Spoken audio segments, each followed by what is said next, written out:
Dorothy Must Die, Chapter 35. Maud and I materialized right above the sunflowers, just like I pictured, and tumbled in a heap through the petals and leaves, stems cracking beneath us. The ground was soft, the landing not too rough. We'd made it. We were alive. I'd completed a travel spell, the most complicated magic I've ever done, and it worked. I felt laughter bubbling up within me. "You okay?" I asked Maud, my throat suddenly dry, like I'd been dehydrated. "Yes," she croaked back, and we began crawling our way out of the flowers. I was exhausted. The spell had worked, yeah, but all my appendages had that pins and needles feeling, and I had the vague sense that I'd left part of myself behind, like the magic had taken a price. Also, considering how powerful the spell was, I worried that Dorothy might have felt it or detected it somehow. There was nothing I could do for that now. Ollie was waiting for us. All I could see of him were his eyes. They were unblinking and glowing yellow, shining down at me. "You fell out of the sky," he said to me, baffled. I waved at him weakly. "No big deal." As I struggled back to my feet, Ollie locked eyes with Maud. I didn't know if I'd been expecting them to hug or what.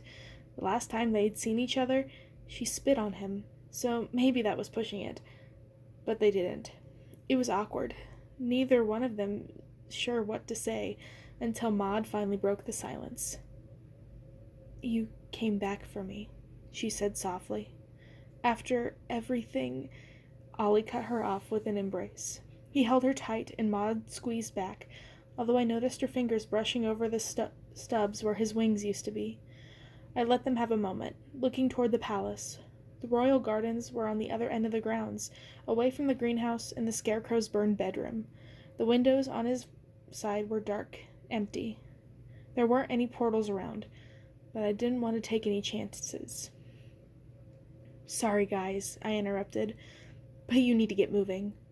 Both monkeys turned to me. Maud bit down on her lip, looking suddenly nervous about something. "There's just one more thing," Ollie said, glancing serendipitously at my dagger. My shoulders slumped. I was already exhausted from the night's events. I didn't know how much more I could do.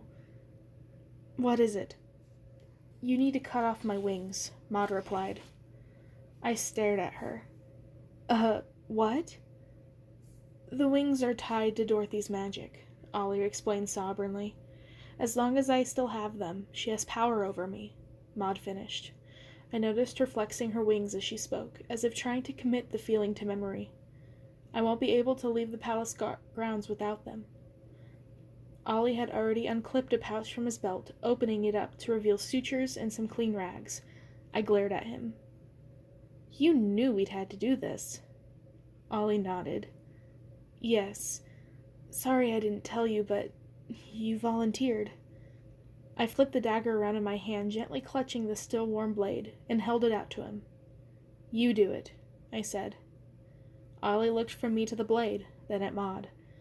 I could see him trying to steel himself, to find the courage to accept my challenge. After a moment, he looked away. I can't," he said quietly. She was his sister. Of course, he couldn't mutilate her. That job fell to me. Maud grabbed my hand. "Please," she said quietly. My stomach clenched. "You've already opened my cage. Now set me really free." Cutting them away was the easy part. The knife was sharp and hot. The worst part, the part I worried would stick with me, was the sound they made, and how the wings began to flutter on their own. Blood poured down my hands, so dark it was almost black. The heat of my blade cauterized the wound some. Ollie huddled beside me, staunching the blood and suturing where needed. I'm so sorry, I kept repeating. I don't think she heard me. I didn't know a spell to numb the pain, or I would have used it. Maud bore it without a scream or even a whimper, knowing that we needed to keep quiet. Softly, almost under her breath, she hummed a song. A sad one at that. It sounded like a children's song. "Our parents used to sing that to us," Ollie whispered. "A nursery rhyme about learning to fly. I don't even remember the words. Maud wasn't crying, so I held my tears back too. The least I could do was be as brave as she was. When the first wing fell off, Maud lost consciousness. I checked her breath just to make sure she was still alive, but I didn't try to rouse her. Ollie cleaned and bandaged the first stump while I moved on to the other. This one took longer, my arms heavy and weak. When it was done, Ollie lifted her into his arms, cradling her like a baby. She stirred, looked at me blearily. "Thank you," she murmured. I nodded and opened my mouth to say something. Instead, I found myself collapsing onto my knees. Ollie leaned close, his face now level with mine. "Come with us," he said urgently, and jerked his chin in the direction of the stone wall that separated the royal gardens from the Emerald City. "I could bring you to the dark jungle and the other wingless ones." I trusted the monkeys, but even then, I still hadn't heard from the Order. I knew I had to see this through. I shook my head.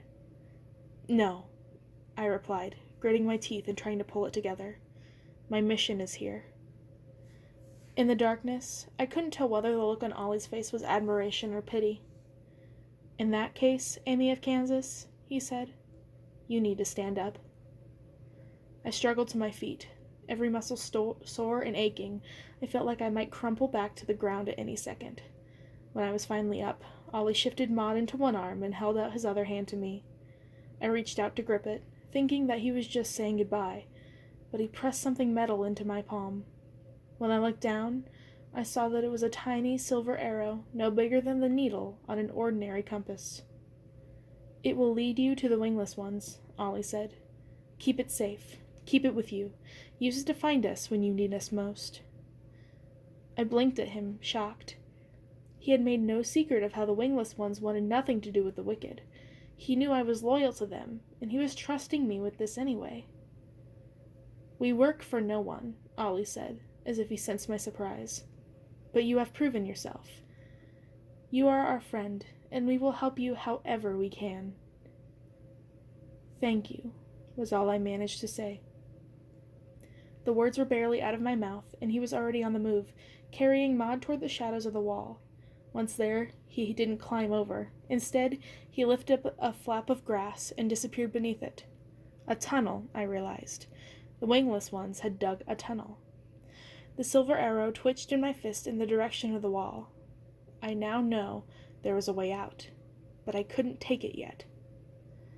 I was lucky to make it back to my room. So weak I was practically crawling the whole way without drawing any attention. At one point, I had to duck behind a curtain to avoid being spotted by a pair of palace guards. They were chatting about the freak accident in the Scarecrow's room. Good. I hoped that meant nobody suspected foul play. Well, at least until the Scarecrow discovered Maud missing and flipped out.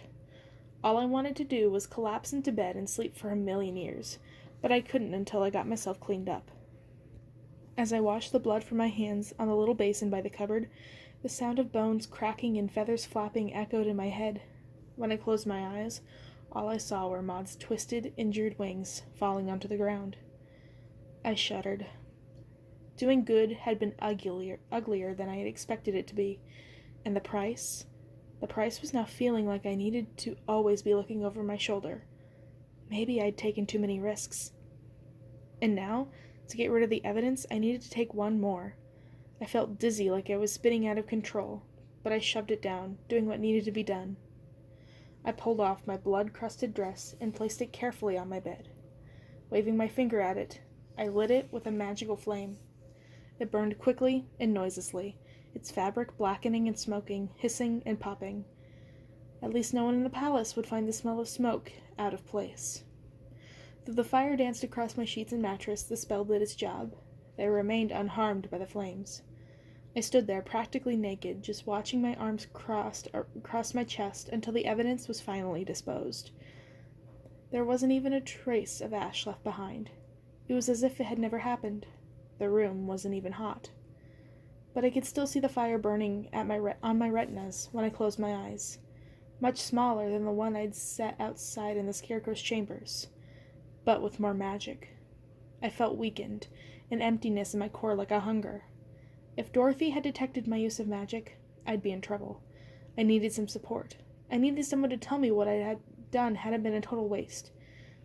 What was one free monkey in the scheme of things? A minor victory at what cost? Where was the order? Why had they left me all on my own? I turned to the mirror that I'd come somersaulting out of almost a week ago. "Knox," I said. My voice came out angrier than I meant it to. "Knox, I don't know if you can see me. I don't know if you're listening. But I need you." There was no answer.